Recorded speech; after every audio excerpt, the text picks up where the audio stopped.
Olá, aqui é a Fabiana Scaranzi, hoje é dia 25 de agosto e esse aqui é o Próxima Ação, o podcast de notícias e investimentos do Santander. Toda semana eu trago aqui para vocês uma análise original e contundente das principais notícias do Brasil e do mundo. E juntos a gente vai descobrir como essas notícias podem interferir na sociedade, na economia e, claro, na sua carteira de investimentos. E aí, preparados para a próxima ação?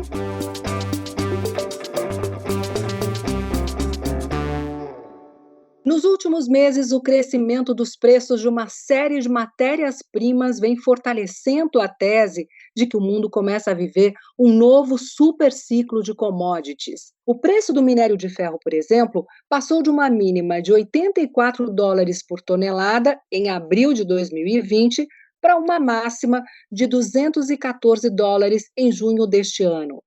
Mesmo tendo seu preço reduzido nas últimas semanas, o preço do minério ainda está na casa dos $168, ou seja, o dobro do que custava no pior momento de 2020. A soja, outro produto importante na pauta de exportações brasileiras, custava em meados de 2020 $8,50 por bushel.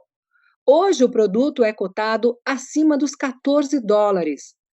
O barril de petróleo Brent, que em março de 2020 chegou a ser vendido a $23, já está acima dos $70. O último superciclo de commodities vivido pelo mundo aconteceu ao longo da primeira década do século XXI, impulsionado pela forte expansão econômica da China. Agora o motivo é diferente. A demanda chinesa continua a ser um fator importante, mas, para a maioria dos analistas, o novo ciclo de alta nos preços de matérias-primas está mais ligado aos fortes estímulos fiscais e monetários ao redor do mundo. Trata-se de um investimento estatal para reativar a economia abalada pela pandemia. A União Europeia anunciou um plano de recuperação que totaliza 1,8 trilhão de euros. Os Estados Unidos acabaram de aprovar pacotes de estímulo que somam 3,5 trilhões de dólares.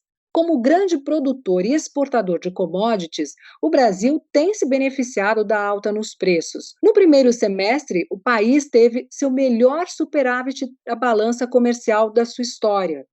Os produtores brasileiros vêm tendo ganhos expressivos, sobretudo com as vendas de soja e de minério de ferro. Por outro lado, o aumento nos preços da commodity tem pressionado a inflação.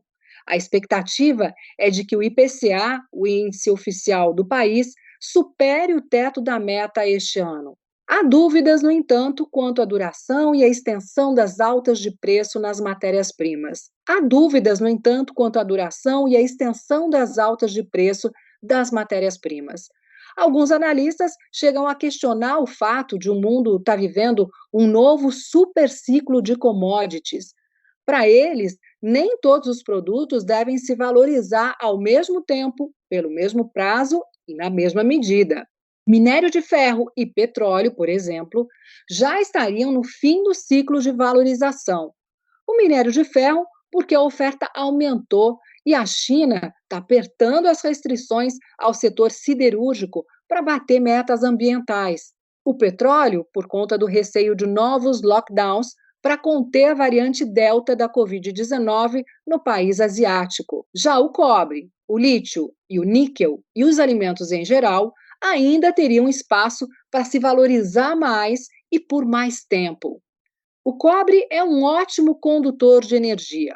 O lítio e o níquel são essenciais para a produção de baterias. Os três são exemplos de metais com demanda firme na chamada nova economia, altamente dependente de eletrônicos. Já a perspectiva de alta nos preços dos alimentos está relacionada tanto à reposição do rebanho suíno chinês, severamente afetado pela peste suína africana, quanto às mudanças no padrão de consumo no país.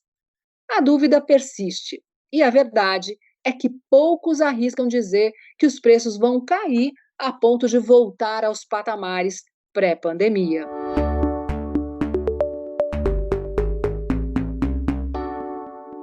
Bem, e para ajudar a gente aqui a entender o impacto dessa movimentação no mercado financeiro, eu trago aqui a Sandra Gouveia, que é superintendente da Santander Corretora. Sandra, seja muito bem-vinda de volta aqui ao Próxima Ação. Olá, Fabiana, muito obrigada pelo convite.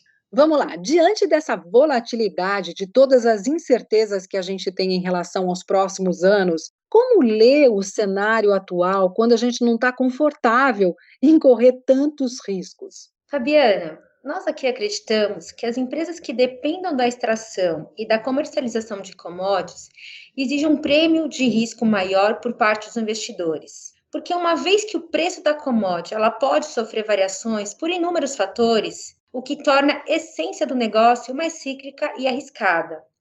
Dito isso, os investidores que buscam um pouco mais de previsibilidade dentro dos segmentos devem optar por empresas mais maduras, pouco alavancadas e que dependam menos de ciclos de investimentos volumosos. Entre as commodities, acreditamos que o minério de ferro e seus derivados apresentam uma oferta global mais restrita atualmente, o que deve permitir preços altos por mais tempo, beneficiando os resultados trimestrais das empresas do setor. Excelente, Sandra. E pelas informações disponíveis hoje, você diria que é hora de vender as ações de grandes mineradoras de ferro, por exemplo, e apostar mais em exportadores de alimentos e outros metais, como o cobre? Olha, Fabi, apesar de concordarmos que o preço do minério de ferro esteja num patamar acima do seu ponto de equilíbrio, o que nos faz esperar uma correção natural. A tendência é que tal desvalorização se dará de forma gradual, a ponto de beneficiar os resultados das mineradoras pelos próximos trimestres. E, por enquanto, mantemos uma visão otimista para as mineradoras de ferro. E um ponto de atenção aqui é que, apesar do cobre ter uma visão parecida e positiva também, trata-se de matéria-prima que não tem muitas opções de investimentos aqui no Brasil. É muito bem lembrado. E, Sandra, uma eventual correção para baixo nos preços,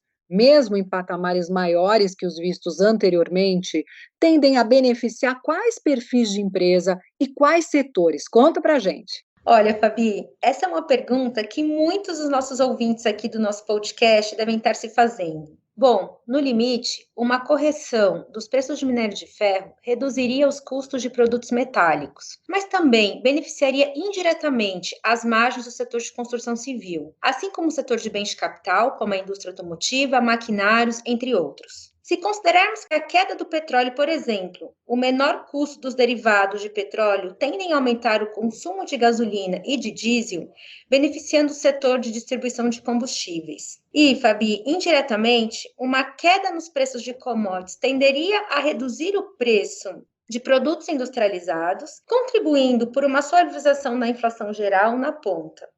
Ou seja, uma queda do preço das commodities teria um efeito negativo para as empresas que dependem da commodity em si, mas que também poderia ter um efeito indireto positivo no consumo da economia por uma menor inflação. Olha só, informações essenciais aqui para os nossos ouvintes programarem a sua próxima ação. Sandra, muito obrigada por suas informações, por ter clareado aí o caminho dos nossos ouvintes.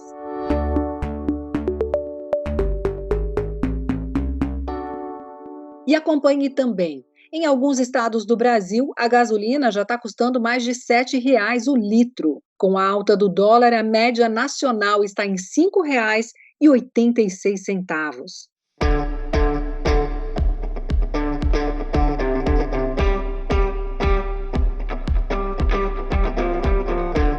Eu sou a Fabiana Scaranzi e essa foi mais uma edição do Próxima Ação, o podcast de notícias e investimentos do Santander. Toda semana eu trago aqui para vocês uma análise original e contundente das principais notícias do Brasil e do mundo. E juntos a gente vai descobrir como essas notícias podem interferir na sociedade, na economia e, claro, na sua carteira de investimentos. E para não perder nenhum episódio, siga o feed do Próxima Ação no Spotify e se inscreva no canal do Santander no YouTube. E se você busca diversificar seus investimentos e tem perfil para investir em renda variável, venha conhecer o Algo Mais. Algo Mais é o jeito fácil e prático de investir na bolsa. Especialistas do Santander montam carteiras visando explorar as oportunidades existentes no mercado. Depois, eles acompanham esses papéis e, se necessário, atualizam as recomendações. As carteiras Algo Mais contam com o serviço de rebalanceamento mensal da Santander Corretora. Ao contratar o serviço, a sua carteira de ativos será rebalanceada sem que você precise comprar e vender as ações manualmente. É ou não é um tremendo algo a mais? Acesse então www.santander.com.br/algo mais e fique por dentro, que eu vou ficando por aqui. Um abraço e até a semana que vem.